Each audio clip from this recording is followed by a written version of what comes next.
What's up mga ka-Jackers? Welcome back sa aking YouTube channel. Kung bago lang po dito sa aking channel, ako ang inyong ka-Jackers na si Erwin. At welcome po dito sa ka-Jackers TV, ang installer ng Junk Shop owner dito sa Pilipinas.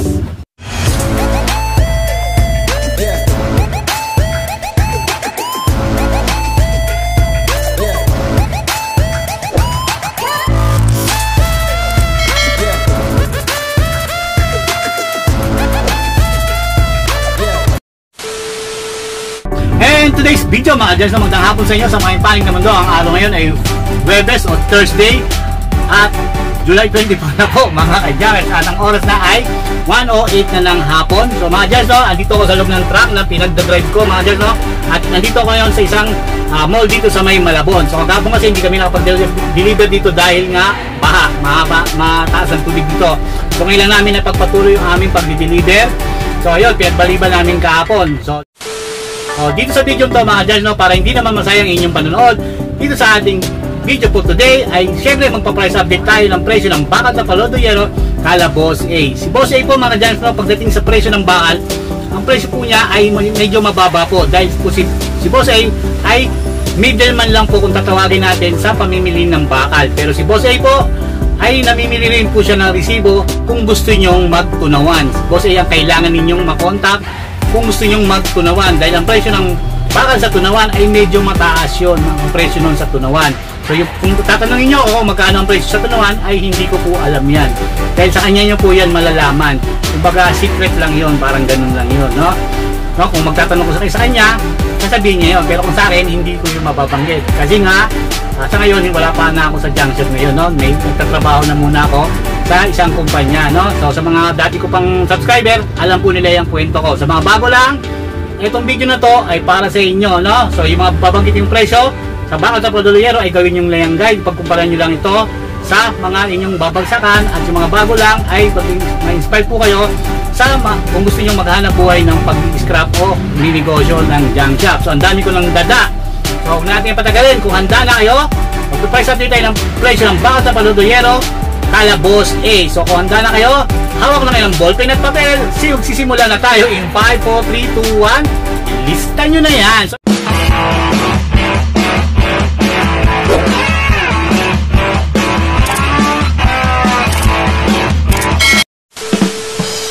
So ito mga ka-Jackers, inabiso to sa akin ni Boss A ay noong July 9 pa. So hanggang ngayon hindi pa siya nag-abiso, at ibig sabihin nun, ito pa rin yung tumatakbong presyo nila. So pag sa presyo ng bakal mga ka-Jackers, sa presyo ng bakal sa solid man yan o assorted, ang presyo niya dito ay medyo mababa dahil ang presyo na dito ay pang middleman lang. Pero pagdating sa mga yero, lata, tapalodo, yan talaga ang presyo ng mga namimili ng mga kalakal na ganyang tapalodo, yero, lata. Talagang medyo mataas na yan. Pero ngayon ang mga kalakal ngayon kasi nga bumaba. So sana unawaan ninyo yung mga sinasabi ko, no? So syempre magsisimula na tayo sa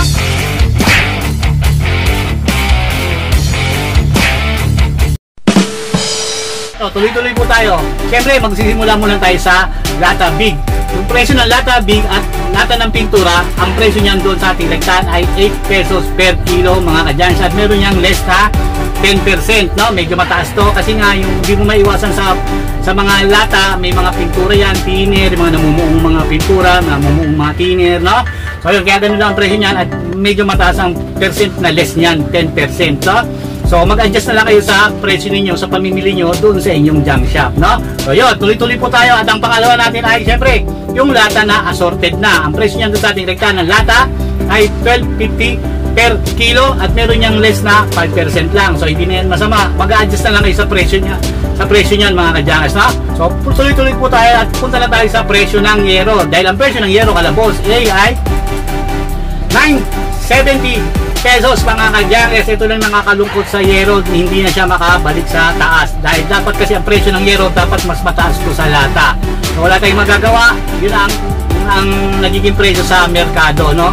So yun, so punta na tayo sa pang-apat. Ito na yung cyclone wire, barbed wire at alambre ay nabibili yan kala Boss A. Pero ang presyo niyan doon kala Boss A ng cyclone wire, barbed wire at alambre ay 8 pesos din mga ka-Jackers. Hindi na yan masama kung ipunin nyo rin yan, no? So ang presyo niyan 8 pesos per kilo, 800. 8 pesos per kilo at meron niyang less na 3 3% mga ka-jackers, no? So punta na tayo sa panglima, ang yung drum na buo. So yung drum na, pag pinipit mo yung drum, pwede yan, pasok yun sa tapalodo. So kung wala kayong pang-pit, wala kayong mautusan, yung tao nyo, busy, gano'n. Kunyari, marami nag-deliver sa inyong drum na buo, umabot ng 50, 100, 20 peraso. Ayun, siyempre, medyo marami na.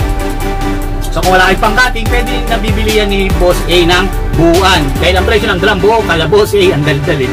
So ang presyo ng drum buo, kala Boss A ay 14 pesos per kilo. Hindi na masama yan, no? Dahil malalaman nyo mamaya kung bakit hindi na masama.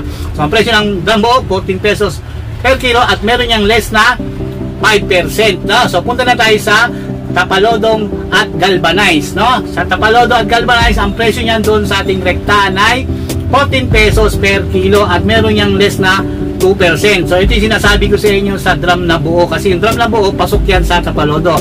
So kahit hindi nyo na tas-tasin yung drum na buo, kasi pasok pa rin yan yung presyo niya sa Tapalodo Galvanize na 14 pesos per kilo. At syempre nandun pa rin yan sa discount ninyo, no? Dahil sa mga matatagal ng dyan shop, meron pang sikreto dyan tungkol sa Tapalodo na yan, na mga dyan. So tuloy-tuloy tayo, syempre papunta na tayo sa pang-anim mga ka-junkers. Until ang pang-anim natin ay yung bakal na pundido. So itong bakal na to ay hindi to nakakating, no? Hindi to tinatalaban ng cutting torch, no? Sa mga bago lang na nanonood dito ngayon sa video na to.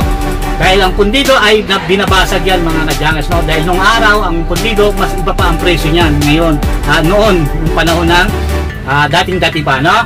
So mas mataas dati ang pundido. Ngayon hindi na siya mataas, no? Sumasabay na lang siya sa halos bakal na lang yan, no mga dyan, no? So yun, ang dami ko ng dada kasi kailangan ko paliwanag dahil nga syempre may nanonood na mga bago pa lang dito sa ating video for today, no? So ang presyo ng pundido, bakal na pundido doon sa ating rektaan ay 14.30 mga kadyans at meron niyang less na 2% lang mga kadyans, no? So punta na tayo sa pangwalo, yung assorted na bakal. Dahil ang presyo ng assorted bakal kala Boss A ay 14.50 lang mga dyan per kilo at meron siyang less na 2%, no? So sa mga gustong magtunawan, si Boss A ang pwede nyong kontakin, no? So magtataka kayo bakit ang baba ng presyo ng bakal assorted kala Boss A. Yun nga, sinabi ko kaninang simula tayo na ang presyo niya ay pang middleman lang mga kadyang. Pero kung gusto nyong rumenta sa tunawan, siya ang kailangan nyong makakontakt dahil siya ay bumibili ng resibo ng galing ng tunawan at siya magsasabi sa inyo kung anong supplier name ang gagamitin nyo doon sa company ng tunawan. So sana naunawaan ninyo ako, no? Ang tawag sa kanila kasi mga kadyans ay ahente, no? Pero big time na ahente si Boss A. Kahit ilang milyon pa yan, kaya niya bayaran yan. Ano? So yun, tuloy-tuloy tayo at punta na tayo sa bakal solid. So ito ang mga bakal solid na binibili ni Boss A. Ang papasok sa bakal solid nila Boss A ay ang mga sumusunod na kabilya, I-beam, angular bar, channel bar, plancha.